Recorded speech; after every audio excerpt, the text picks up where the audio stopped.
Hi అందరికి good evening.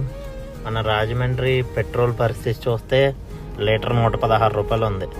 సరే కదా, సిఎన్జి కోసం వెయిట్ చేస్తుంటే లైన్ చూడండి ఎంత పొడుగుందో. ఒక సైడ్ ఏమో ఆటో సిఎన్జి, ఒక సైడ్ ఏమో కార్ సిఎన్జి. మనకేమో 2 బంక్స్ ఇచ్చారు లాలా చెరువులో. బీపీసీఎల్ ఒకటి, హెచ్పి పెట్రోల్ బంక్ ఒకటి. బీపీసీఎల్ ఏకాని క్లోజ్ అయిపోయి ఉంది. కనీసం రెండు వైపులా కార్లకి సిఎన్జి కొట్టినా చాలా ఫాస్ట్గా మూవ్ అవుతుంది. కానీ వీళ్ళు పావు గంటకు ఒక వెహికల్ మూవ్ అవుతుంది. ప్రెజర్ కూడా సరిగ్గా ఉండదు. నేను 7ంటికి వెహికల్ పెట్టాను, ఇప్పుడు 7:45 అవుతుంది టైము. నాకు తెలిసి ఒక 2 కార్లు కొట్టుంటాడు.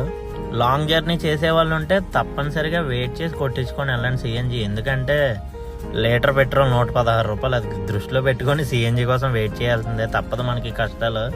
అలాగే మారుతి సుజుకి షోరూమ్ వాళ్ళకి thank you so much, 7 seaters అలాగే సిఎన్జి వెహికల్ దింపినందుకు. అలాగే మా గురించి ఒక సిఎన్జి స్టేషన్ కూడా మారుతి సుజుకి షోరూమ్స్ ఉన్న ప్లేస్లో పెట్టాలని కోరుకుంటున్నాం.